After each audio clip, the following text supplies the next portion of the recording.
안녕하세요. 성심요양보호사 교육원 원장 박경숙입니다. 이번 시간에는 인권과 직업윤리에 대해서 총정리를 해드리도록 하겠습니다.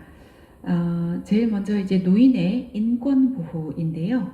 시설생활 노인의 권리 선언에 대해서 나와 있죠. 이 인권과 윤리 부분에서는 크게 네 파트로 나눌 수가 있는데요. 첫 번째 이제 노인의 인권 보호 부분이에요. 직업적 태도 부분에서는 워낙 상식적인 부분이 문제가 출제가 되기 때문에 그 부분은 그냥 읽어보시고 문제 푸셔도 크게 틀리지 않을 텐데요. 이 윤리 강령이라든지 노인의 권리 선언 이런 부분들은 좀 꼭 파악을 하면 좋을 것 같아요. 특히 그 사례로 해서 박스 안에 들어가 있는 부분들이 어떤 권리를 위반한 사례냐 이렇게 문제를 출제를 하기 때문에 그 사례들이 뭘 위반한 사례인지를 좀 기억을 하시면 좋을 것 같아요. 그래서 그 부분을 좀 짚어드리도록 하고요. 그 다음에 이제 노인 학대의 유형에 대해서도 이제 어떤 것이 방임인지 어떤 것이 신체적 학대인지 재정적 학대인지 이런 걸 구분하는 문제가 이제 나오고요. 그 다음에 이제 또 하나가 스트레칭이라든지 이런 이제 그 직업성 질환 이런 부분들과 관련된 것들이 나옵니다. 그래서 그 부분을 한번 살펴보도록 하겠습니다. 제일 먼저 이제 노인의 인권 보호인데요. 시설 생활 노인의 권리 선언입니다. 첫 번째 보시면 시설이라든지 생활 관련 정보를 제공받고 본인이 입소 선택을 할 수 있는 권리가 어르신들에게 있고요.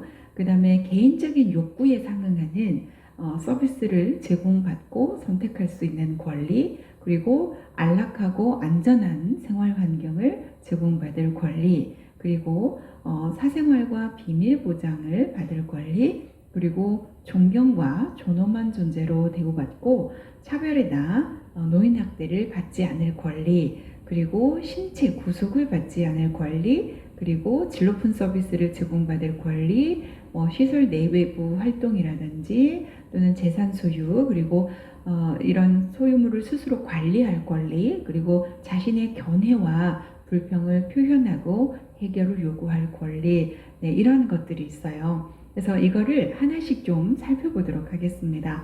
첫 번째 보시면 개별화된 서비스를 제공받고 선택할 권리인데요. 이 개별화된 서비스라는 말이 나오잖아요. 이 권리는 보시면 개인 물품 설치 또는 개인 생활 방식 허용, 개별화된 서비스 제공, 이렇게 개인 또는 개별화 이런 단어들이 나오거든요. 그래서 이런 단어 나오면 개별화된 서비스를 받을 권리 이렇게 아시면 되겠습니다. 자, 두 번째는 안락하고 안전한 생활 환경을 제공받을 권리입니다. 자, 이거는 안전하고 안락한 생활이니까 여기서 이제 찾으시면 될 것 같고요. 문제 사례로 나와 있는 게 뭐라고 나와 있냐면 입소 전에 집에서는 침대를 쓰셨는데 입소한 이후에 매트리스를 깔고 바닥에 자라 한다. 이 얘기가 나오거든요. 네, 그러면 안락한 생활을 못하게 한 거잖아요. 나는 침대에 있는 게 안락한데 침대를 쓰지 못하게 한 거니까 안락한 권리를 제공받지 못한 거예요. 그래서 이 침대 매트리스 이 이야기가 나오면 안락한 권리를 위반한 사례 이렇게 기억을 하시면 될 것 같아요. 자, 세 번째 사생활과 비밀 보장에 관한 권리인데요. 사전 동의 없이 정보를 공개하면 안 된다든지 노인이나 가족에게 또 기록을 허용해야 된다든지 접근을, 그리고 전화기나 또는 우편 수발신에 제한을 하면 안 된다. 이제 이런 이야기가 나오는데 이때의 문제 사례는 두 가지가 나왔어요. 그래서 시설 방문을 왔다면서 불쑥불쑥 들어와서 사진을 마음대로 찍는다. 이 사례. 이거는 뭐를 위반한 사례인가요? 그렇죠? 사생활을 위반한 사례요. 사생활을 보장받을 권리를 위반한 사례죠. 자, 두 번째는 전화가 설치되어 있지 않다라는 얘기가 나와요. 그래서 이거 전화가 설치되어 있지 않다 이런 사례 나오면 이것도 사생활을 보장받을 권리를 위반한 사례입니다. 그래서 시설 외부 견학 왔다면서 사진을 찍는다. 불쑥불쑥 들어온다. 그리고 전화기가 설치되어 있지 않다. 이런 사례 나오면 사생활과 비밀 보장에 관한 권리를 위반한 사례다. 이렇게 보시면 될 것 같습니다. 자, 네 번째는 존엄한 존재로 대우받을 권리입니다. 그래서 이거는 이제 이 설명에 대한 거가 노인의 권리를 침해했다든지 또는 종사자한테다가 노인 인권을 교육했다든지 이따가 여러분 진로픈 서비스에서 종사자에게 직무 교육을 한다라는 얘기가 나오거든요. 그거랑 좀 구분하셔야 해요. 종사자에게 직무 교육을 시키는 건 진로픈 서비스를 제공하기 위함이고요. 지금 여기서처럼 노인 인권 교육을 시키는 것은 존엄한 존재로 대우해 주려고 교육을 하는 거예요. 그래서 두 개를 좀 구분하셔야 하고요. 노인의 권익 신장, 그러니까 노인의 권리, 권익 뭐 이런 이야기 나오거나 종사자의 노인 인권 교육 이런 단어 나오면 존엄한 존재로 대우받을 권리 이렇게 하시면 되고요. 문제 사례는 제가 앞 시간에도 말씀을 드렸었는데 존엄한 존재이기 때문에 학대하면 안 된다 이런 얘기를 했었거든요. 그래서 꼬집거나 발로 차고 다른 어르신을 지금 학대하고 있는 거잖아요. 그런데 조용해지는 효과가 있기 때문에 모른 척 한다잖아요, 직원들이. 자, 이 사례가 나오면 이거는 학대하는 거야. 그렇기 때문에 존엄한 존재이기 때문에 학대하면 안 돼. 그래서 이 학대하는 건 존엄한 존재로 대우받을 권리를 위반한 사례에 들어간다. 이렇게 기억을 하셔야 합니다. 근데 여러분 조금 책이 정리를 하면서 이게 사실은 전에 개편되기 전에는 이렇게 되어 있지 않았었거든요. 근데 이걸 개편을 하면서 조금 정리를 좀 잘못한 것 같기는 해요. 그러나 시험은 책대로 나옵니다. 여러분 자 보세요. 이 차별 및 노인 학대를 받지 않을 권리라고 따로 떼어서 이야기를 하면서 뭐 차별 대우를 하면 안 된다, 학대 행위를 하면 안 된다는 얘기가 여기서 또 나오거든요. 그런데 사례를 보시면 차별 대우하는 사례가 나와요. 보면 저 노인네는 자식들이 자주 오고 선물도 자주 한다. 그래서 다른 사람들한테 하는 것보다 저 노인한테 고분고분하게 해. 이렇게 차별 사례잖아요. 이 차별 사례가 나오면 차별 및 노인 학대를 받지 않을 권리를 고르셔야 해요. 자, 여러분 구분하실 수 있겠어요? 사례가 오히려 꼬집거나 발로 차고 이거는 노인 학대에 대한 이야기지만 이거는 존엄한 존재로 대우받을 권리를 위반한 사례이고요. 차별에 대한 저 노인네는 다른 사람들한테 더 고분고분하게 해줘. 이런 차별에 대한 사례가 나오면 이것은 차별 및 노인 학대를 받지 않을 권리에 들어갑니다. 이해되시나요, 여러분? 구분 잘 하셔야 되세요. 그 홍씨 노인이 나왔다고 그래서 이거 학대네, 차별 및 노인 학대를 받지 않을 권리에 해당돼 이렇게 고르시면 안 돼요. 그거는 존엄한 존재로 대우받을 권리를 위반한 사례로 책에서는 묶었고 지금 차별 및 노인 학대를 받지 않을 권리에서는 지금 차별하는 사례를 넣어놨기 때문에 차별하는 사례가 차별 및 노인 학대 관리를 받지 않을 권리에 들어가는 겁니다. 그러니까 구분하시기 바랍니다. 자, 6번째입니다. 신체 구속을 받지 않을 권리입니다. 이거는 뭐 어렵지 않아요. 뭐 여기도 손발을 묶어 놓고 나가기 때문에 하루 종일 억제당한다. 뭐 구속당하고 있다는 얘기는 신체 구속을 하지 않아야 되는 사례를 위반하는 거죠. 그런 권리를 위반한 사례죠. 그렇기 때문에 뭐 이거는 어렵지 않을 것 같습니다. 자, 7번째, 질 높은 서비스를 받을 권리입니다. 이거를 설명하는 것은 그 개별화된 식단이라든지 잔존 능력 유지 또는 아까 말씀드렸다시피 종사자의 능력 개발을 위한 직무 훈련 이런 거 나오면 질 높은 서비스를 위함이다라고 말씀을 드렸죠. 아까 여러분 제가 구분하라고 말씀드렸던 거는 보면 존엄한 존재로 대우받을 권리에서는 종사자의 노인 인권 교육을 하는 거라 그랬어요. 노인 인권 교육은 존엄한 존재로 대우받을 권리를 위함이고요. 그 다음에 질 높은 서비스를 받을 권리에서 나오는 직무훈련, 종사자 직무훈련은 질 높은 서비스예요.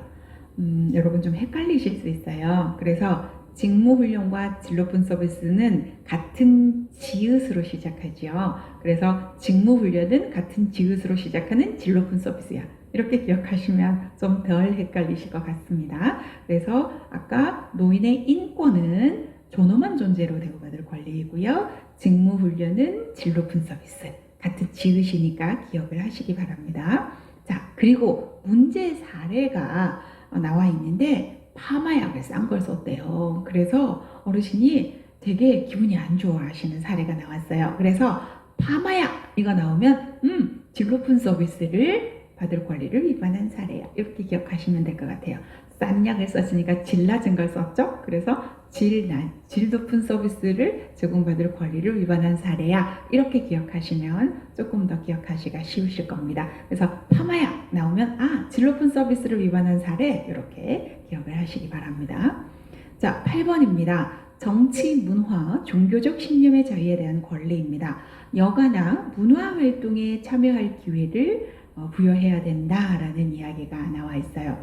문제 사례가 책에 두 가지가 나와 있는데요. 첫 번째, 이놈의 다리가 문제요 하면서 단풍 구경 간다고 좋아서 난린데 저 호리호리한 여자 선생이 나 때문에 다칠까봐 못 간다라는 얘기잖아요. 그리고 두 번째, 문화생활, 말이 좋지 이런 거 거기 없어. TV나 보는 정보가 다야 라고 말씀하시는 사례거든요. 자, 그래서 여러분 단풍 구경, 문화생활 이런 단어 나오면 정치, 문화, 종교적 신념의 자유에 대한 권리를 위반한 사례 이렇게 기억을 하시면 되는데 이걸 다 기억하기가 좀 힘드시잖아요. 그래서 단풍 구경, 문화생활 이런 단어 나오면 문화의 자유에 대한 권리를 위반한 사례야 이렇게 기억하시면 될 것 같아요. 자, 그 다음에 9번인데요. 자신의 재산과 소유물을 스스로 관리할 권리입니다. 개인 물품을 사물함을 보관할 사물함을 제공한다든지 금전을 양도나 임의 처분하면 안 된다라는 것들이 있는데 문제 사례를 보시면 할아버지 통장을 둘째 아들이 달라고 하니까 그냥 물어보지도 않고 내줬다라는 얘기거든요. 자, 그래서 통장을 내준 거니까 자신의 재산을 관리할 권리를 위반한 사례다. 이렇게 보시면 될 것 같습니다. 그래서 이건 그닥 어렵지 않죠. 자, 10번, 이성교제 이런 거를 할 수 있는 자기결정권의 권리가 있고요. 11번 보시면 자신의 견해와 불평을 표현하고 해결을 요구할 권리입니다. 자, 불평을 표현할 권리를 보시면 건의함, 고충처리위원회 이런 단어 나오면 불평을 표현할 권리를 위반한 거 이렇게 보시면 되고요. 문제 사례를 보시면 할머니가 외출했다 오니까 식은 반찬을 준대요. 따뜻하게 데펴드려야 되는데 밥이랑 국이랑 식은 걸 그냥 드리나 봐요. 그런데 이걸 불만스럽다고 말씀을 하고 싶은데 이걸 말할 기회가 없는 거예요. 자, 그러면 이걸 건의를 할 수 있는 어떤 장치가 없다라는 얘기니까 불평을 표현할 권리를 위반한 사례에 해당이 되겠죠. 그래서 이렇게 보시면 되고, 그 다음에 12번 노인 스스로 퇴소를 결정하고 거주지를 선택할 권리인데요. 노인의 의사에 반하는 퇴소를 시키면 안 된다. 그리고 퇴소 의사결정에 노인을 참여시켜야 된다라는 이야기가 나옵니다. 문제 사례도 보면 어르신의 건강 상태가 나빠져서 전원을 하게 될 때 어르신의 의사는 묻지도 않고 전원시키는 경우가 대부분이다라는 이야기가 나오거든요. 그러면 노인 스스로 퇴소를 결정할 권리를 위반한 사례다. 이렇게 보시면 될 것 같아요. 자, 여러분 이 윤리강령에 대한 부분, 이 권리에 대한 부분은 문제가 두 가지로 출제가 되는데 하나는 이 문제 사례를 박스에 넣어놓고 이거는 어떤 권리를 위반한 사례냐 이렇게 물어보는 문제와 그 다음에 이 설명들을 박스 안에 넣어놓고 이건 어떤 권리를 설명하는 거냐 이렇게 물어보는 문제가 나옵니다. 그래서 여러분들이 꼭 기억을 하셔야 될 건 이 문제 사례들과 이 권리를 연결시키셔야 되고요. 그 다음에 이 설명이 어떤 권리를 설명하고 있는지 구분하시면 됩니다. 자, 다시 한 번 더 정리를 한번 해볼게요. 이번에는 처음부터 한 번 더 다시 해드릴 건데요. 자, 개별화된 서비스라는 이 권리가 나오잖아요. 여러분 이게 길잖아요. 그러면 이걸 다 읽지 마시고 개별화된 권리 이렇게 하셔도 돼요. 어차피 같이 따라오는 말이니까. 그래서 개별화 권리 이렇게 볼게요. 이 개별화 권리는 아까 제가 개인 물품, 뭐 개인 생활 방식, 개별화된 서비스 이런 단어가 들어간다 그랬잖아요. 그래서 이런 부분들을 박스 안에 넣어놓고 이건 어떤 권리를 설명한 거냐? 그러면 개별화된 서비스를 제공받고 선택할 권리를 설명한 거다 하고 찾으시면 되겠죠. 자, 두 번째.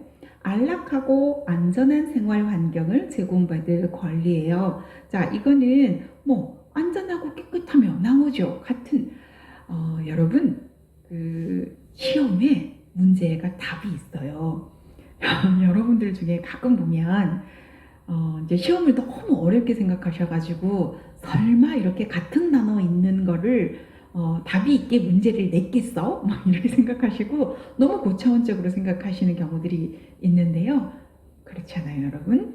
이 요양보호사 시험은 그렇게 어렵게 출제하지 않습니다. 대부분 문제를 잘 읽어보면 문제가 답이 있는 경우가 많습니다. 그래서 여기도 보세요. 안전한 생활 환경을 제공받을 권리잖아요. 안전하고 깨끗하며 그런 환경을 제공한다 라고 나오잖아요. 그래서 그런 거 찾으시면 됩니다. 뭐 소방기구나 비상벨 등이 설치되어 있으면 안전하겠잖아요. 그래서 안전한 생활 환경 이렇게 찾으시면 되고요. 문제 사례는 아까 제가 그랬죠.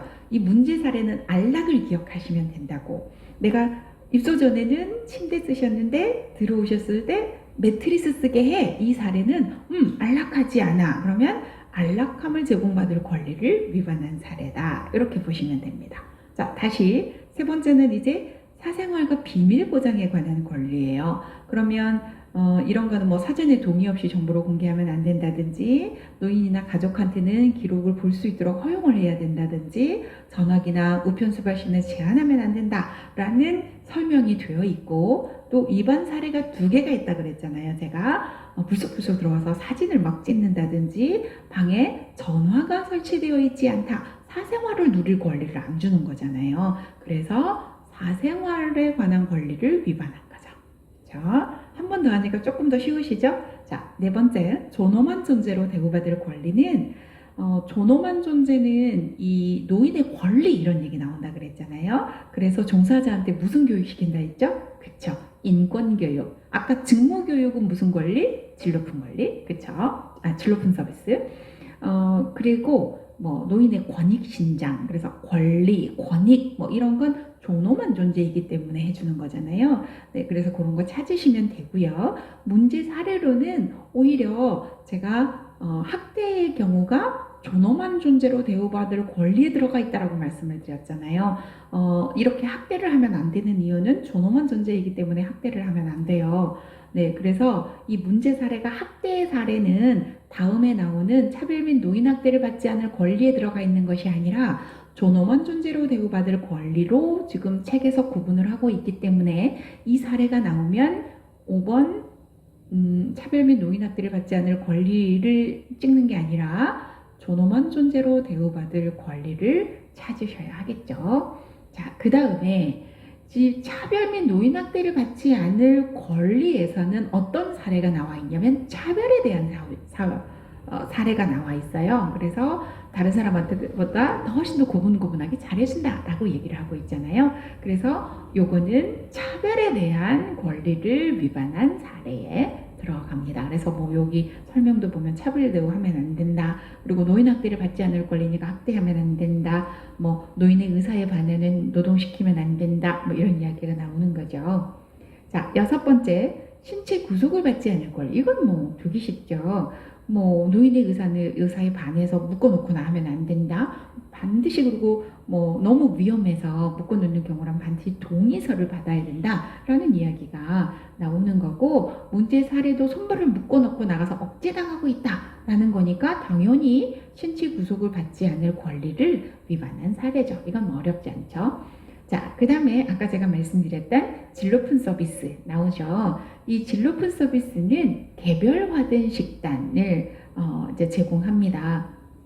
저희 어르신들, 저희도 데이케어를 운영하고 있는데 저희 데이케어 어르신들 보면 뭐 이가 안 좋으셔서 다져서 식사를 하셔야 되시는 분도 계시고, 어떤 분들은 갈아서 드셔야 되시는 분도 계시고, 또 어떤 분들은 매운 거 못 드시는 분들도 계시고, 어떤 분들은 나 닭고기 안 먹어 막 이런 분도 계시거든요.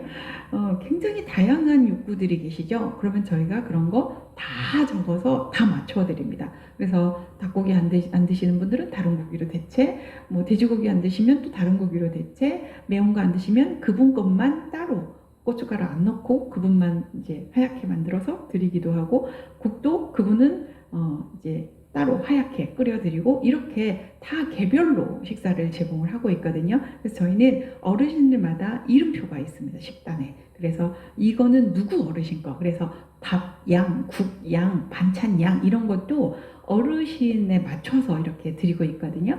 이런 거는 이제 진로푼 서비스를 위한 거죠. 그래서 개별화된 식단은 진로푼 서비스입니다. 그리고 이제 남아있는 뭐 이제 잔존 능력을 유지하기 위해서 운동실에서 운동을 따로 별도로 시켜드린다든지, 이제 우리 어르신 중에 한 분이 다리를 이렇게 그 온찜질을 해주고 마사지를 하고 그 다음에 운동을 시켜주지 않으면 굳어버리시는 분이 계세요. 이제 그런 분들은 남아있는 능력을 유지시켜주기 위해서 저희가 매일 그런 서비스를 해주거든요. 이런 것들 잔존 능력을 유지하기 위함이죠. 그리고 복용하는 뭐 집에서 복용하는 뭐 어르신들이 이제 그 건강 기능식품 뭐 이런 거 갖고 오시거든요. 그러면 다 복용할 수 있도록 챙겨드리고 그런 걸 하죠. 그리고 아까 제가 말씀을 드렸던 노인의 권익이나 권리에 대해서 종사자를 교육을 시키는 건 존엄한 존재로 대우받을 권리라고 했고요. 그 다음에 종사자를 위한 직무훈련은 질 높은 서비스, 직무훈련, 같은 지읒으로 시작한다 그랬죠. 그래서 직무훈련이 나오면 질 높은 서비스를 찾으셔라고 말씀을 드렸었죠. 자, 그리고 문제 사례 파마약 나오면 질 낮은 파마약을 썼어. 그래서 이거는 질 높은 서비스를 위반한 사례야. 이렇게 기억을 하시라고 말씀을 드렸었죠. 자, 그리고 정치, 문화, 종교적 신념의 자유에 대한 권리는 여가나 문화 활동에 참여할 수 있는 기회를 부여한다 그랬잖아요. 그리고 뭐 자유로운 외출이나 투표권, 종교적 신념을 인정하고 뭐 이런 부분들이라서 내용은 그닥 어렵지 않고요. 문제 사례도 단풍 구경, 문화생활 이런 단어 나오면 여기 문화에 대한 권리를 위반한 사례다 이렇게 보시면 되겠죠. 네. 자, 그 다음에 자신의 재산과 소유물을 스스로 관리할 권리는 뭐 보안장치가 없는 그런 거라든지 또는 뭐 타인에게 뭐 양도한다든지 이러면 안 된다 뭐 이런 얘기를 하죠. 그래서 보안장치가 있는 사물함을 제공한다든지 뭐 후원금품을 강요하거나 재산 기부를 강요하거나 그러면 안 된다라는 얘기들이 있으니까 뭐 이 설명은 어렵지 않을 거고요. 문제 사례도 할아버지 통장을 둘째 아들이 달라 그러니까 그냥 시설에서 내줘버렸다 뭐 이거잖아요. 그래서 재산을 관리할 권리를 위반한 사례에 해당이 되겠죠. 자, 그 다음에 뭐 이성교제는 당연히 뭐 있으니까 어렵지 않을 거고요. 자신의 견해와 불평을 표현할 권리는 건의함, 고충처리위원회 뭐 이런 단어 들어가고 불만 뭐 이런 단어 들어가면 이거를 요구할 권리겠구나 이렇게 보시면 될 거고, 문제 사례로는 식은 반찬 나오면 식은 반찬 먹으면 불만이겠잖아요. 그걸 불만을 표현할 뭔가가 없다라는 거니까 식은 반찬 나오면 불평을 표현할 권리를 위반한 사례 이렇게 보시면 됩니다. 자, 그리고 노인 스스로 퇴소를 결정하고 거주지를 선택할 권리인데요. 퇴소할 때도 의사결정에 본인이 참여해야 되고 자유로운 자기결정권을 보장해야 된다라는 이야기가 나오는 거고, 그 사례도 보시면 전원할 때마다 어르신의 의사는 묻지 않고 전원시키는 경우가 대부분 많다라는 사례는 당연히 스스로 퇴소할 권리를 위반한 사례다 이렇게 보시면 되겠습니다. 어떻게 좀 정리가 되셨나요, 여러분? 혹시 정리가 안 되시면 이 부분을 계속 반복해서 좀 들어보세요. 그러면 조금 더 눈에 잘 들어오실 겁니다. 자, 이번에는 노인학대입니다. 노인학대는 주로 문제가 이게 어디에 들어가는 이제 학대인지, 신체적 학대인지, 정서적 학대인지, 성적 학대인지 뭐 방임인지 유기인지 이런 것을 구분하는 문제가 나오기 때문에 그걸 좀 잘 구분하면 되겠습니다. 자, 신체적 학대는 그렇게 어렵지 않습니다. 노인에게 신체적 손상이나 고통 장애를 뭐 유발시키는 행위, 그래서 뭐 어디가 찢어져 있다든지 어디에 멍이 들어 있다든지 뭐 피가 나고 있다든지 뭐 이런 뭔가 이렇게 좀 신체적으로 손상이 되어 있는 모습들이 있다라는 거를 보면 이건 신체적 학대구나 이렇게 찾으면 되니까 그렇게 어렵지는 않으실 거예요. 자, 정서적 학대도 보시면 옛날 책에는 이게 언어 정서적 학대 이렇게 나왔거든요. 그래서 이 정서적 학대는 좀 말과 관련된 거다 이렇게 찾으시면 됩니다. 그래서 보시면 비난하고 모욕하고 위협하고 협박하고 다 말로 하는 것들이죠. 뭐 이런 언어뿐만 아니라 말을 아예 안 섞어버리는 비언어적인 이런 것도 정서적 학대에 들어가죠. 또는 노인들의 친구, 노인의 친구가 오는 것을 싫어한다든지 사람들과 어울리지 못하게 한다든지 마음을 상하게 하는 것들은 다 정서적 학대죠. 네, 그래서 이것도 뭐 그닥 어렵지는 않으실 거고요. 성적 학대도 그닥 어렵지 않습니다.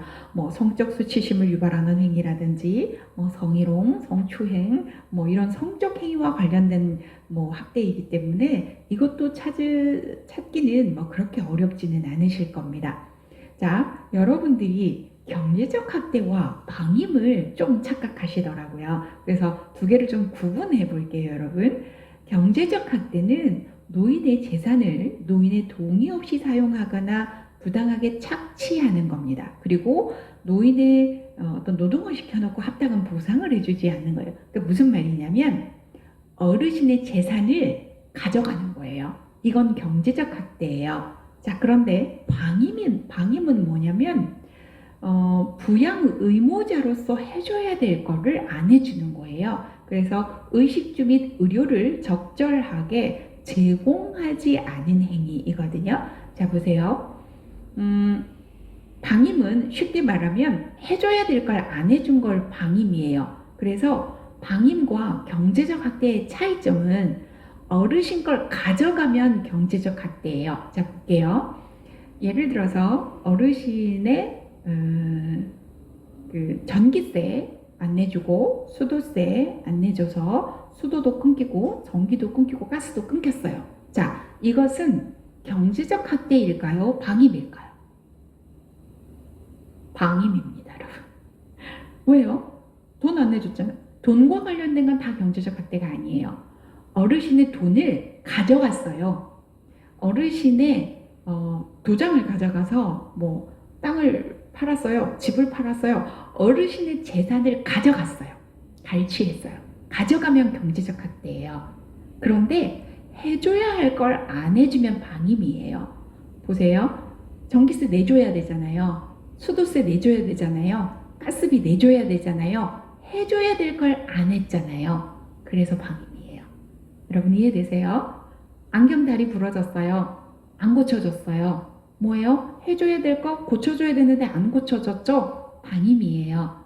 자, 어르신 아파요. 병원 데리고 가서 치료해 주셔야 돼요. 그런데 치료 안 해줬어요. 해줘야 될 거 안 해준 거죠. 그러면 이건 신체적 학대가 아니에요.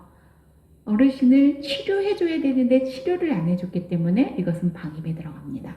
이해되시나요, 선생님들? 자, 보시면 경제적 학대는 어르신의 재산을 돈이 됐든 뭐 부동산이 됐든 뭐가 됐든 가져간 거예요. 그건 경제적 학대예요. 자, 해줘야 될 걸 안 해줬어요. 그러면 방임이에요. 자, 이번에는 자기 방임을 좀 보도록 하겠습니다. 이 자기 방임은 본인 스스로 자기 보호 관련 행위를 안 하는 겁니다. 그러니까 이건 뭐 그닥 어렵지 않죠. 자기가 약을 안 먹어버려. 나 빨리 죽어야지. 그러면서 약도 안 먹어. 나 빨리 죽어야지. 그러고 또 식사도 안 해. 뭐 치료를 안 받아. 뭐 이런 것들을 본인 스스로 그러는 거기 때문에 자기 방임이라고 하면 되죠. 그래서 이건 뭐 그닥 어렵지 않을 거고요. 여러분이 또 방임과 유기를 좀 헷갈려 하시더라고요. 자, 유기라는 경우는 꼭 어떤 단어들이 따라다니냐면요. 뭐 격리라던가 연락두절, 뭐 낯선 곳에 버린다 이런 단어가 나와요. 그러면 그 그때는 유기라고 하시면 돼요. 방임은 뭔가 해줘야 될 걸 안 해주는 거라 그랬잖아요. 근데 유기는 조금 더 적극적이에요. 갖다 버리는 거예요. 그래서 뭐 시설에다가 입수하고 연락을 끊어버린다든지, 뭐 어디에 갔다가 낯선 장소에다가 갔다가 버린다든지, 뭐 또는 뭐 격리시켜놓고 방치를 해버린다든지. 방임은 그냥 해줘야 될 걸 안 해주는 정도라고 본다면, 유기는 조금 더 적극적으로 연락을 끊어버린다든지, 뭐 아예 낯선 장소에 버린다, 이런 단어가 나오기 때문에 조금 더 적극적인 상황이다라고 하면 여러분 유기를 찾으시면 될 것 같습니다. 자, 그리고 이제 요양보호사는 학대받는 노인들 보면 노인보호 전문기관이나 경찰서에 신고해야 되는 노인학대 신고 의무자입니다. 만약에 우리는 신고 의무자인데 신고를 안 했다라고 하면 500만 원 이하의 과태료를 물 수도 있습니다. 자, 그러면 신고 의무자 이제 같은 경우가 뭐 우리 이제 요양시설에 근무하는 요양보호사라든지 뭐 의료인이라든지 아니면 노인보호 전문기관에 근무하는 사람이라든지 사회복지시설 관련 종사자 또는 사회복지 뭐 전담 공무원, 이런 분들이 신고 의무자다, 이렇게 보시면 되겠습니다. 자, 이번에는 요양보호사의 인권에 대한 보호를 살펴보도록 하겠습니다. 먼저 개인 대처 방법을 먼저 알아볼 건데요. 첫 번째, 어떤 이제 성적인 뭐 이제 시도를 한다거나 뭐 이렇게 했을 때는 단호하게 거부한다라는 게 항상 정답이죠, 여러분. 네, 그래서 이 단호하게는 목소리만 단호하시면 안 되고요. 제일 중요한 건 표정입니다. 그래서 단호하게 싫다라는 표정을 얼굴로 딱 드러내셔야 합니다. 자, 그리고 기관의 담당자에게 그런 일이 있었다라는 것을 보고하셔야 하고요. 그 다음에 만약에 뭔가 적절한 조치가 취해지지 않았다라고 할 때는 외부 기관에도 도움을 청할 수도 있고요. 그 다음에 이런 충분한 예비 지식과 대처 방법을 숙지하고 또 이런 음담패설을 좀 삼가하는 것도 필요합니다. 자, 이번에는 직업윤리 원칙에 대해서 좀 살펴볼게요. 우리는 대상자를 차별하시면 안 됩니다. 그래서 여러분들이 가끔 보면 나 남자 어르신 안 할 거예요, 뭐 이렇게 하시는 경우가 있는데, 이것도 성별을 가지고 차별을 하는 경우에 해당이 되지요. 그래서 그러는 거 안 되고요. 두 번째, 자기결정권을 존중하셔야 됩니다. 대상자에게 아무리 좋은 서비스를 할지라도 어르신이 싫다고 하는데 억지로 이걸 해라, 뭐 그럴 수는 없습니다. 그래서 우리가 이러이러한 것을 선택을 하게 할 수는 있으나 강요하는 것은 안 됩니다. 자기결정권을 주셔야 되고요. 세 번째는 업무는 항상 우리가 성실하셔야 되겠죠. 성실하게 수행을 하셔야지. 방문 요양 같은 경우에 가끔 보면 TV만 보고 계신다든지 핸드폰만 하루 종일 하신다든지, 하루 종일까지 안 하겠지만 근무 중에 핸드폰을 너무 오래 보신다든지 뭐 이러는 건 안 됩니다. 잠깐 1, 2분 정도 뭐 카톡 확인하고 뭐 간단한 답장 정도는 가능하겠지만 그게 1, 2분을 넘어서시면 안 됩니다. 그래서 뭐 5분 이상 뭐 핸드폰을 보고 계신다거나 또는 뭐 TV를 계속 같이 보고 계신다거나, 물론 TV를 보면서 어르신하고 같이 말벗을 하는 것은 괜찮습니다만은 TV에 푹 빠지셔가지고 TV만 보고 계시고 본인이 해야 될 일을 안 하고 이러는 것은 안 되죠. 그리고 뭔가를 해주고 나서 결과가 나오는 경우는 반드시 시설장에게 보고를 하셔야 됩니다. 이게 무슨 말이냐면, 예를 들어서 어르신이 배가 아프다고 했어요. 그래서 내가 죽을 좀 끓여드렸어요. 그랬더니 그 보리차 드시고 죽 드시고 그러고 나서는 많이 좀 완화가 되었다고 한다 라든지 이런 일이 있을 때는, 자, 어떤 원인이 있었고 내가 어떤 거를 제공을 해줘 서비스를, 그러고 나서 결과가 어떻게 됐는지 이렇게까지 보고도 하시고 기록도 하시고 하셔야 되겠죠. 자, 그리고 업무 수행을 위한 다양한 지식과 기술을 습득을 하셔야 되겠죠. 우리는 그냥 단순 수발자가 아니라 숙련된 수발자라고 했었죠. 그리고 우리는 국가 자격을 가진 사람들입니다. 그래서 여러분들 스스로 나는 전문가다라는, 케어 전문가다라는 그런 전문 의식을 가지고 일을 하셔야 되고요. 그래서 저희가 여러분들에게 선생님이라고 불러드리는 거잖아요. 그러니까 여러분들이 전문가로 저희가 대접을 해드리는데 여러분들 스스로가 전문가에 대한 인식이 없다면 안 되겠죠. 그래서 나는 케어 전문가야 라는 의식을 항상 가지고 공부할 것이 있으면 더 찾아서 공부하시고, 어르신에게 필요한 서비스들 같은 거 있으면 더 열심히 연구하셔서 그렇게 지식과 기술을 가지고 어르신에게 서비스를 제공하는 케어 전문가로서 활동해 주셨으면 감사하겠습니다. 자, 그리고 복장이나 외모 관리 등 자기 관리도 하셔야 되겠죠. 물론 뭐 비싼 옷을 입거나 반드시 정장을 입고 일을 하라는 건 아니에요. 물론 일을 하기에 이제 편한 복장이어야 되겠지만 너무 편하시면 안 됩니다. 항상 옷은 단정하고 깔끔하게, 케어 전문가로서 손색이 없게, 집에서 그냥 누워있다 나온 사람처럼 그렇게 옷을 입으시면 안 되겠죠. 또는 너무 화려하거나 그런 것도 안 됩니다. 그래서 적절하게 복장이나 외모 관리, 특히 또 우리 선생님들 이제 이렇게 라운드 티 같은 거는 가급적이면 좀 삼가해 주시면 좋아요. 엎드려서 일을 하시다가 보면 이렇게 이제 가슴이 보이거나 할 수가 있기 때문에 가급적이면 좀 단추가 있는 여미못이라든지, 아니면 좀 이렇게 뭔가 좀 깔끔하고 단정해 보이는 그런 옷을 입고 가셔서 일을 하시면 보는 사람도 굉장히 좋죠. 그래서 보호자분들이나 어르신들도 여러분들을 전문가로 대접하는 데 도움이 되기는 합니다. 자, 그 다음에 친절한 태도와 예의 바른 행동.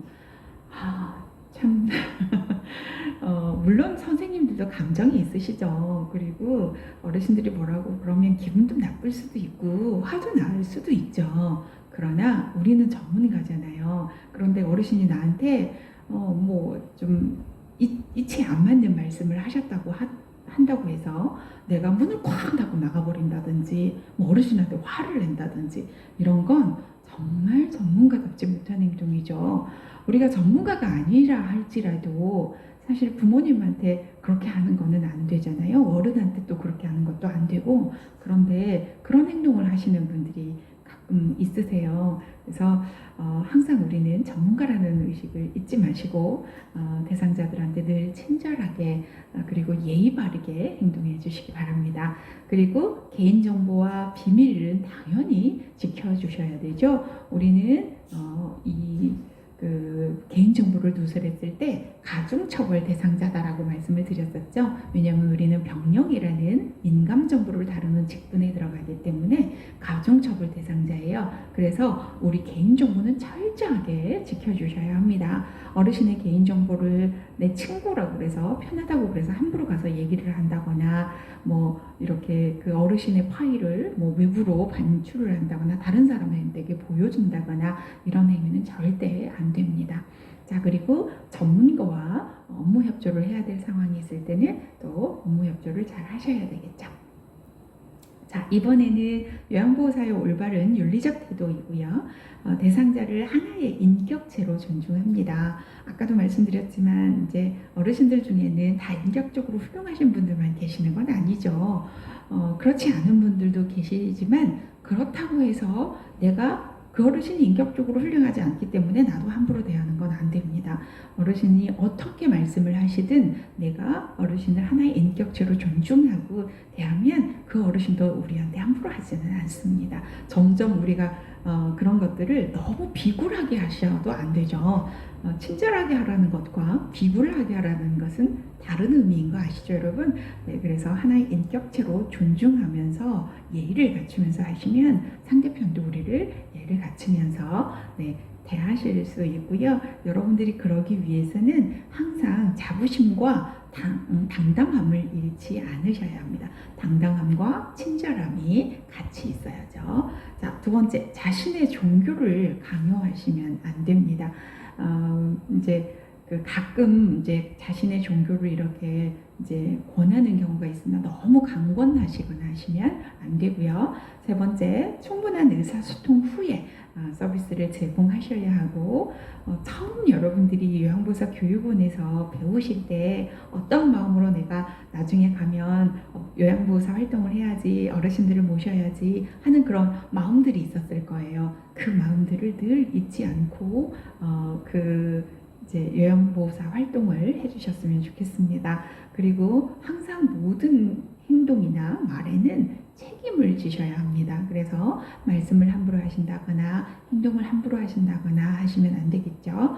그리고 만약에 방문 일정을 변경을 해야 된다면 반드시 어르신이나 보호자분께 먼저 양해를 구하고 그러고 나서 센터에도 보고를 하셔야 되고요. 만약에 대상자가 집에 없는데 들어가서 일하고 계시면 안 됩니다. 그럴 때는 메모를 남겨두고 나오셔야 합니다. 뭔가 분실됐거나 그럴 때 괜히 오해 사거나 할 수도 있잖아요. 그래서 이 7번 같은 경우는 시험에도 자주 출제가 되는 문제입니다. 자, 그리고 유아어나 명령어, 반말 절대 이런 거는 안 되죠. 그리고 항상 우리가 어르신께 말씀을 할 때는 이렇게 선 자세에서 팔짱 끼고 이거 절대 안 되죠. 위에 서서 내려다보게 되면 굉장히 불쾌할 수 있습니다. 무시하는 것 같고. 그래서 항상 이렇게 눈높이를 맞춰서 어르신이 앉아 계신다면 나는 무릎을 꿇어서 이렇게 자세를 낮춰서 어르신하고 눈높이를 맞춰서 이야기를 하셔야 하고요. 그 다음에 별도로 서비스 계약을 한다든지 예를 들어서 어르신과는 이제 센터하고는 3시간만 하기로 했는데 보호자분들이 더 해달라고 그러니까 개인적으로 별도로 뭔가를 서비스를 제공을 한다든지 아니면은 복지용구를 알선해주면서 거기에 대해서 인센티브를 받는다든지 이런 별도의 서비스는 금지되어 있습니다. 그리고 사고가 낙상이라든지 화상이라든지 일을 하다가 잘못해서 사고가 발생할 수도 있겠죠. 그럴 때는 반드시 시설장에게 즉시 보고하셔야 합니다. 그래야 큰 문제를 미연에 방지할 수가 있습니다. 나중에 감추려고 한다거나 다르게 이야기를 한다거나 했을 때 항상 문제가 더 커지는 걸 많이 봅니다. 그래서 솔직하게 문제가 생기면 얼른 얘기를 하시는 게 문제를 작게 하는 가장 그리고 해결을 잘할 수 있는 제일 좋은 방법이거든요. 그래서 항상 이런 사고나 무슨 문제가 생기면 즉시 보고하시는 게 좋습니다. 자, 그 다음에 요양보호사의 법적 윤리적 준수사항입니다. 대상자의 개인적인 권리는 당연히 보호하셔야 되겠고요. 정해진 정책과 절차도 잘 준수하면서 하셔야 되겠고요. 선생님들이 서비스 해주시는 그런 내용은 정확하게 기록하시고 또 어르신이 상태가 변화하거나 이렇게 됐을 때는 반드시 그 내용을 서술형으로 이렇게 충실하게 자세하게 기록해 주셔야 합니다. 그리고 정확한 방법을 내가 모르겠다 그럴 때는 센터에 관리 책임자 있잖아요. 그래서 관리 책임자에게 물어보세요. 시설장이나 관리 책임자에게 물어봐서 지시하는 대로 하시는 게 좋고요. 학대의 경우는 항상 정답은 뭐냐면 보고가 아니라 신고가 정답입니다. 그래서 여기서 이제 실제로 학대의 경우는 시설장에게 보고한다라는 것도 있는데 이제 시험에 나올 때는 신고한다로 더 많이 나오기 때문에 학대가 나왔다 그러면 신고 이렇게 보시면 될 것 같습니다. 자, 윤리 문제의 사례입니다. 다른 곳은 본인 부담금을 면제해 준다던데 어르신이 그러셨어요. 그러면 정답은 뭐냐면요. 시험 문제가 이렇게 나오잖아요. 이럴 때 요양보호사가 뭐라고 해야 되냐? 이렇게 문제가 나오면 불법 행위를 신고하면 포상금을 받는다라는 정보를 제공해라. 이렇게 책에 나와 있거든요. 그래서 이게 정답입니다. 실생활에서는 좀 쉽지 않은 상황입니다만은 본인 부담금 면제 이런 거 절대 금지를 하고 있거든요. 그래서 이건 법을 어기는 거잖아요. 그래서 이런 불법 행위를 하면 안 된다라고 얘기를 해주셔야 되고 이런 경우 신고하면 실제로 포상 제도가 있습니다. 그렇기 때문에 그런 정보를 제공한다라고 얘기를 하시는 게 정답입니다. 자, 기저귀를 이럴 리가 없을 것 같죠, 여러분? 있습니다.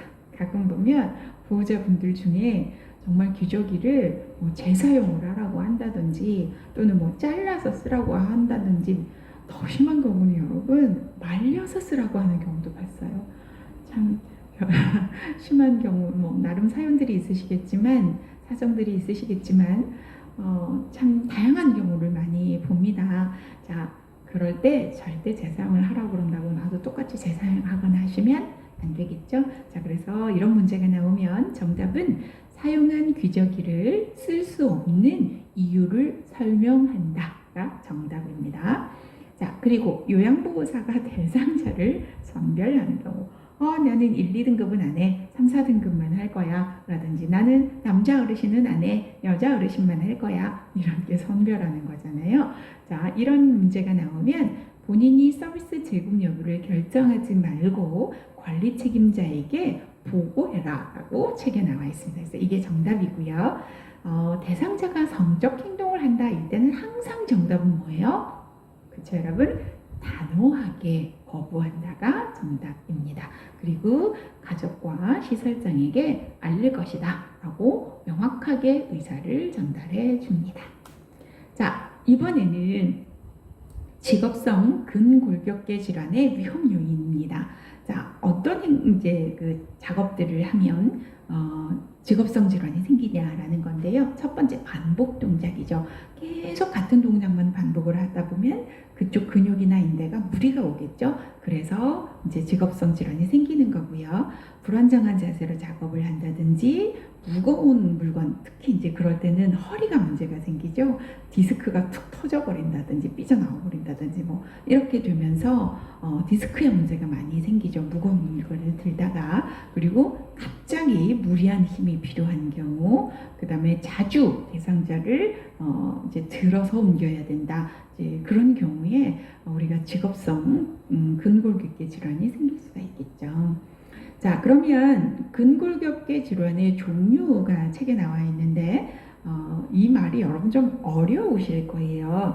팔꿈치 외측 상과염 이렇게 나와 있는데 상과라는 것은 팔꿈치를 상과라고 합니다. 자, 그런데 외측 상과니까 바깥쪽 팔꿈치라는 것이고요.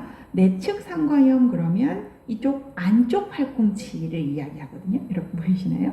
이쪽 안쪽 팔꿈치가 내측 상과염이고요. 이쪽 바깥쪽 팔꿈치에가 염증이 생기거나 이런 게 외측 상과염입니다. 자, 여러분 이럴 때 이제 뭐 책에 그림도 여러 가지로 이제 나와 있고 설명도 나와 있고 그러는데 아주 간단합니다. 여러분 제가 정리를 해놨는데 팔꿈치 외측 상과염일 때는 여러분 운동을 어떻게 하냐? 외측이기 때문에 외측이 보이게 운동하면 됩니다. 그러니까 외측 상과염은 바깥쪽 상과염이라 그래, 그 팔꿈치염이라 그랬잖아요.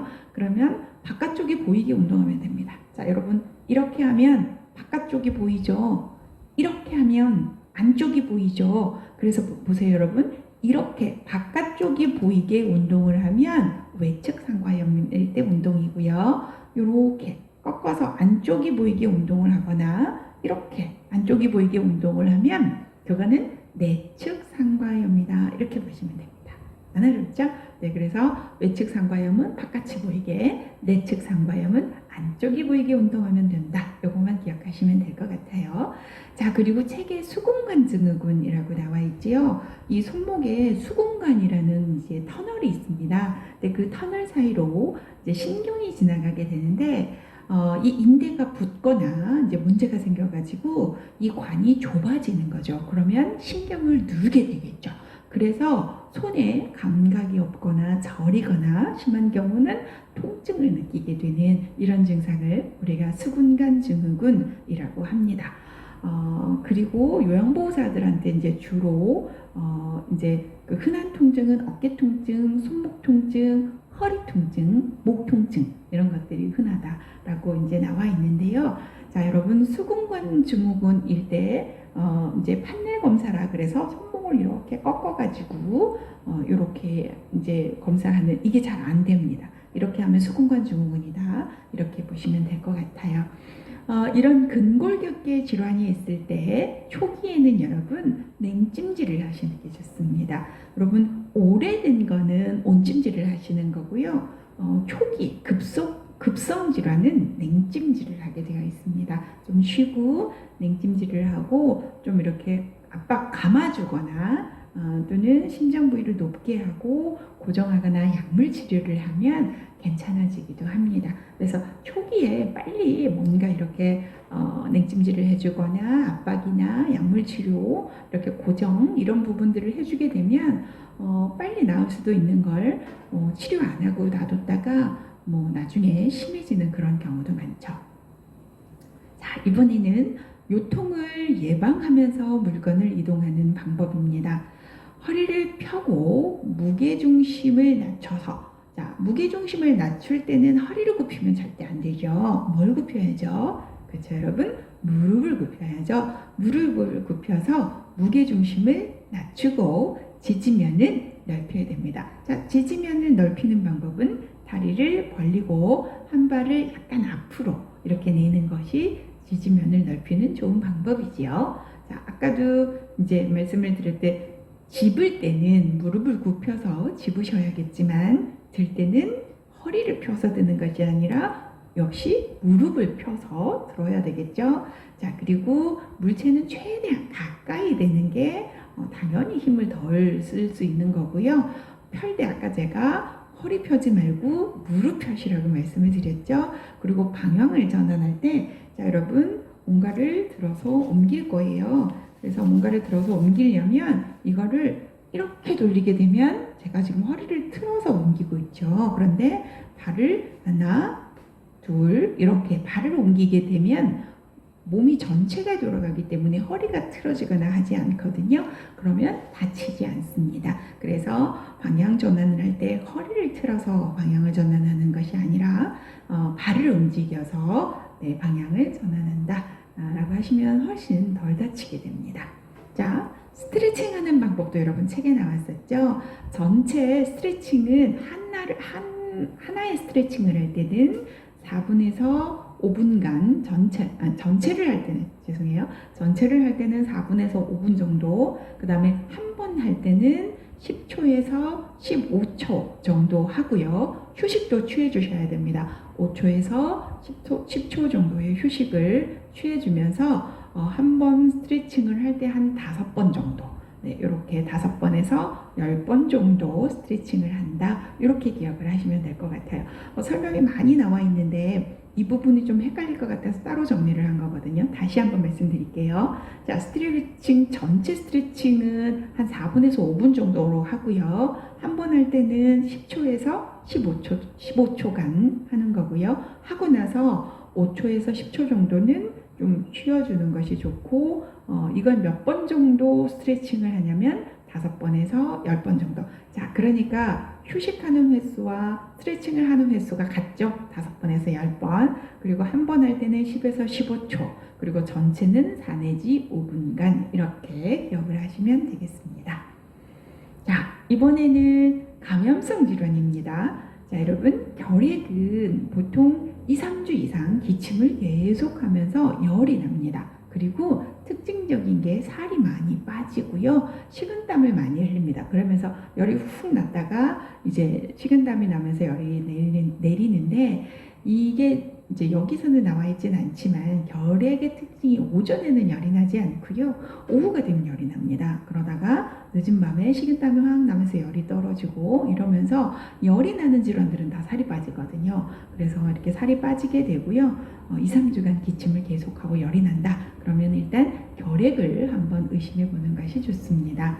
자, 두 번째는 독감인데요. 이 독감의 경우는 일주일간 반드시 휴식을 하셔야 되고요. 노로바이러스, 장염이죠, 여러분. 장염이 걸렸을 때는 2, 3일간 휴식입니다.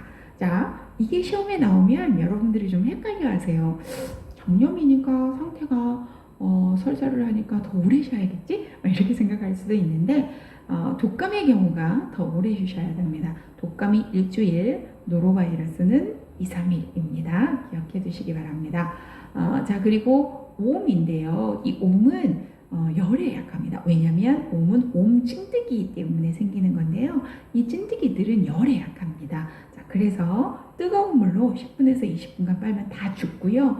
요걸 이제 빨아서 건조한 다음에는 한 3일 정도는 사용하지 않는 것이 좋고요. 또 3일간 햇빛에 널거나 또는 다리미로 다리는 것도 좋은 방법 중에 하나입니다. 책에 머리니도 나왔죠, 여러분. 이 머리니는 뜨거운 물, 이것도 이제 열에 약한데 뜨거운 물 55도씨로 5분간 노출 시 3회를 한대요. 그래서 세탁 후에 건조하는데 옷을 그렇게 파는 것이고 머리를 이렇게 55도로 이렇게 감을 수는 없죠, 화상 입으시니까. 그렇게 할 수는 없고 이제 머리는 이제 찬빛 같은 걸로 이렇게 빗어주셔야 되고요. 그 다음에 개인위생 철저하게 하고 손 자주 씻고 보호장구 잘 착용하셔야 합니다. 자, 여기까지 직업윤리에 대해서 우리가 배워봤고요. 우리 다음 시간에는 요양보호 관련 기초 지식에 대해서 살펴볼 건데요. 이 윤리 부분에서는 크게 4파트로 나누어서 시험 문제에 나온다고 말씀을 드렸었죠. 맨 앞에 이제 직업윤리 부분 있죠. 직업윤리 부분, 그리고 이제 윤리 강령 부분, 그래서 이제 그 사례랑 뭐 설명되어 있는 거 그런 거 말씀드렸으니까 잘 매치시켜서 공부하시고, 그 다음에 이제 직업성 노인학대에 대해서 이제 유형에 대해서 구분하는 문제, 그리고 뒤쪽에 나오면 직업성 질환이라든지 스트레칭 뭐 이런 부분들에 대해서 나오기 때문에 이 4가지 부분을 잘 구분하셔서 문제를 푸시면 그닥 어렵지 않으실 겁니다. 여러분 수고 많으셨습니다.